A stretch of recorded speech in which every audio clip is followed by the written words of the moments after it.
The Honourable House Leader for the New Democratic Party.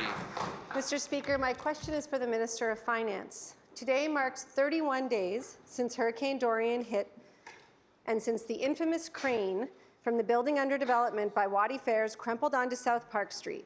Last week, the government renewed the localized state of emergency to continue assuming responsibility for the crane's removal, and undoubtedly, the crane needs to come down as quickly and as safely as possible, but eventually, Mr. Speaker, we will need to account for the cost of the government taking over that removal. Mr. Speaker, can the minister please share the estimated cost, which I'm assuming she has, for assuming responsibility for that removal, and can she assure Nova Scotians unequivocally that the government will recover that cost? The Honourable Minister of Finance.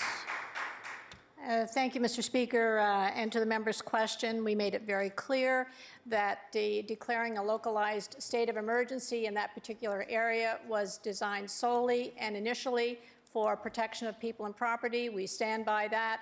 That area had to be secured. The next step was the removal of that crane had to take place. We wanted to make sure that there was a proper assessment that the crane could be removed safely. Responsibility for that was given to TIR because we did not want to have any more of a delay. We want those people who have been displaced from their business or for their home to be able to get back as quickly as possible, and in order for that to happen, it has to be a safe environment. The Honourable House Leader for the New Democratic Party. Mr. Speaker, I note that I got no cost estimate and no guarantee of recovering that cost. But, Mr. Speaker, my second question is for the Minister of Business. Many people impacted by this situation are in a terrible spot. While the government is not able to confirm that it will recoup any expenses covering a developer's accident, when asked what's available for small businesses suffering this accident, the Premier has said that they should check their insurance policies.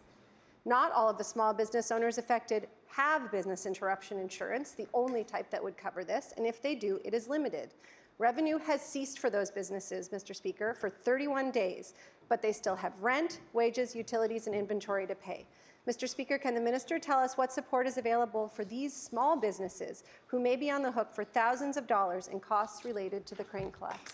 The Honourable Minister of Business. Thank you, Mr. Speaker, and I thank the member for the question. Obviously, this is of great concern for many departments for our government with respect to business. Anytime there's an impact, first of all, public safety is number one, but anytime there's an impact on business, it certainly is something that we have to address and make sure that we're doing everything we can. The reality is that this is an unfortunate event.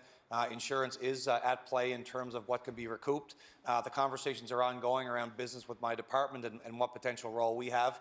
But again, first and foremost right now, it's about the safety of the individuals, the safety of the people, and getting this crane removed as quickly as we can. That's the #1 priority, and that's exactly what we're going to do.